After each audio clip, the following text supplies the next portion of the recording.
l'étude des ondes.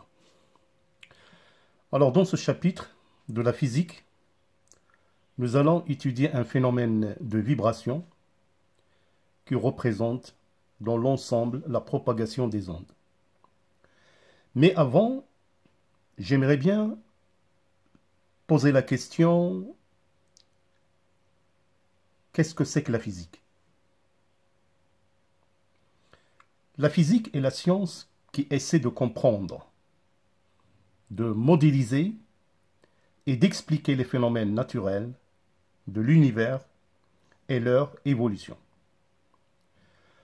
On va voir que cette science se base sur l'observation et l'expérimentation. Mais on peut se poser une question. Est-ce que la physique décrit-elle des réalités ou bien des vérités? Il faut savoir, en physique, on utilise les mathématiques pour expliquer les phénomènes physiques et leur évolution.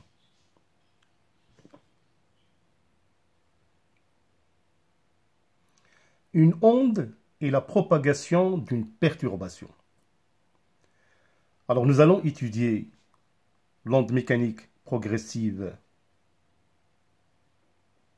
périodique, mais avant cela, on va étudier tout d'abord une onde mécanique progressive créée suite à une seule perturbation.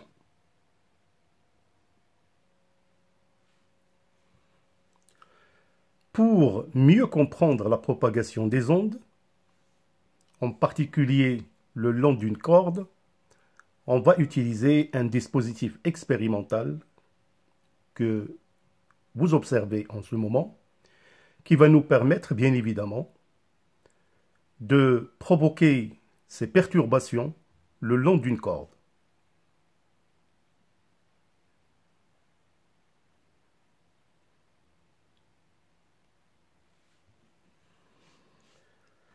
Alors, comme définition, une onde mécanique progressive correspond à la propagation d'une perturbation dans un milieu matériel élastique. Ce milieu peut être solide, comme le cas de la corde, liquide, exemple à la surface de l'eau, ou bien un milieu gazeux, comme une propagation dans l'air. Cette propagation de la perturbation s'accompagne d'un transport d'énergie, sans transport de matière. On va voir que cette onde se propage de proche en proche, donc c'est une onde progressive, et le long de la corde, l'onde se propage dans toutes les directions qui lui sont offertes. Nous verrons que pour la corde, l'onde se propage de gauche vers la droite. Alors dans cette expérience, on va prendre une corde de longueur L. On va marquer deux points sur la corde, un point A et un point B. Mais nous allons faire une photographie, ou plutôt une photographie de cette corde à des instants différents. Mais ce qui est très important, tout d'abord, remarquez l'instant t est égal à 0, pris comme origine des temps, et à cet instant, on va provoquer une perturbation, donc ça sera la source, donc une seule perturbation. Donc faites très attention, le sens de déplacement de la source. Donc on va réaliser un déplacement vers le bas, puis vers le haut, et on va suivre la propagation de l'onde le long de la corde.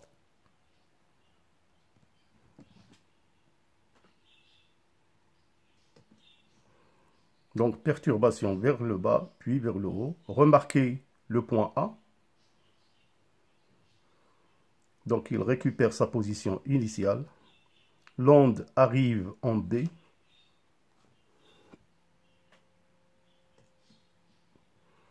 et il va reprendre le même mouvement que A.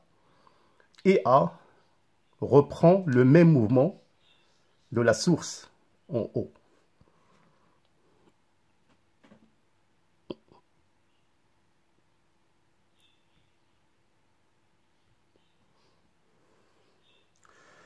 Donc la propagation d'une perturbation dans un milieu matériel élastique, il y a le transport d'énergie sans qu'il y ait transport de matière.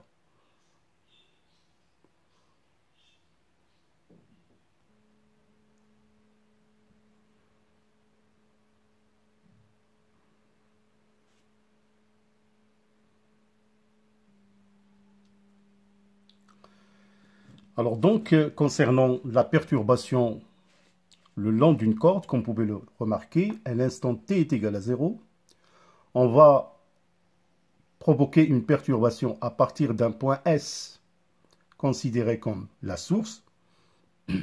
On va faire soit un mouvement vers le haut ou bien vers le bas. À l'instant t1, donc là, S va faire un mouvement vers le haut, puis vers le bas pour récupérer sa position initiale. Remarquons qu'à une distance, on marque un point M qui n'est pas encore atteinte par l'onde. À l'instant T2, l'onde s'est propagée pour atteindre le point M. Et remarquons que le point M effectue un mouvement semblable à celui de la source, c'est-à-dire vers le haut puis vers le bas. Alors, donc l'instant T1 représente l'aspect de la corde qui correspond au mouvement de la source, qui est vers le haut puis vers le bas. Et à l'instant T2, c'est un point M de la corde qui reprend le même mouvement de S.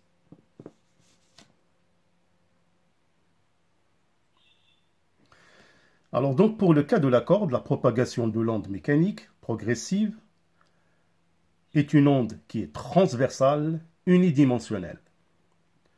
Donc faites très attention, remarquons cette flèche qui indique la direction et le sens de propagation de l'onde, alors que ces deux flèches rouges indiquent le mouvement d'un point M du milieu de propagation. Alors remarquons ici un point F de la source atteinte par l'onde est appelé le front de l'onde. Le déplacement des points de la corde, donc l'onde mécanique progressive, il est unidimensionnel, il se propage de gauche vers la droite. Et il est dit transversal parce que le sens de déplacement d'un point M atteinte par l'onde est perpendiculaire au sens de la direction de propagation de l'onde. Alors donc, l'onde s'est propagée de la source vers le reste, l'autre bout de la corde. Donc on peut tout simplement déduire que cette onde se déplace avec une certaine vitesse, appelée encore la célérité de l'onde. Alors les relations, bien évidemment, à apprendre et savoir les appliquer. Tout d'abord, l'expression de la vitesse ou la célérité de l'onde qui V est égal à D sur delta T. Alors dans le système international, V est exprimé en mètres par seconde, la distance D en mètres et delta T en secondes. Alors bien évidemment, delta T, c'est la différence entre T1 et T0, T0 étant l'instant de référence, et D, pour notre cas, c'est la distance SF. Alors, sur le plan expérimental, la vitesse de propagation le long d'une corde est donnée aussi par l'expression V égale racine carrée de F sur nu, ou sur mu. F étant la tension et mu étant la masse sur la longueur appelée la masse lénique. Alors F est exprimé en newton, alors que mu est exprimé en kilogrammes par mètre. Alors cette expression nous montre tout simplement que la vitesse elle est proportionnelle à la tension de la corde, c'est-à-dire tant que la corde est tendue, la vitesse augmente, et inversement proportionnelle à la masse linéique, c'est-à-dire la longueur de la corde ainsi que sa masse vont influencer d'une manière inversement proportionnelle sur la vitesse. Alors bien évidemment, dans les exercices, on va démontrer l'homogénéité de V avec cette expression, c'est-à-dire que la vitesse est exprimée en mètres par seconde tout en employant les équations de dimension. Le retard temporel.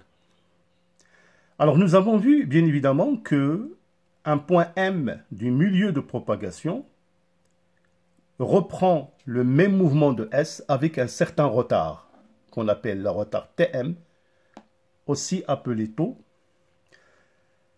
Bien sûr, le point M représente le front de l'onde, et le point M effectue le même mouvement de la source avec un retard temporel, qui a pour expression à retenir, nous avons V, la vitesse égale Sm sur taux, ce qui implique que taux est égal à Sm sur V.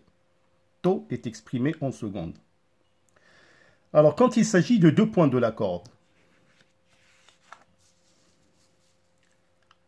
alors dans le cas, là nous avons à l'instant T1, l'onde arrive en M1, et à l'instant T2, l'onde arrive en M2. Donc le retard temporel de M2 par rapport à M1 s'écrit taux prime égale M1 M2 sur V. Faites très attention aux unités dans le système international. Alors donc à retenir, une onde mécanique progressive est une perturbation du milieu matériel élastique avec un transport d'énergie sans qu'il y ait transport de matière. Alors je vais vous proposer un exercice que je vais corriger dans la vidéo d'après, qui va vous permettre déjà une certaine réflexion et de connaître de près les types de questions que vous aurez à traiter dans les exercices. Alors dans ce petit exercice, on vous propose l'aspect de la corde à l'instant T1 égale 2 secondes. Donc l'onde arrive en un point P à l'instant T2. On vous donne la vitesse de propagation égale 4 mètres par seconde. La question c'est de déterminer T2.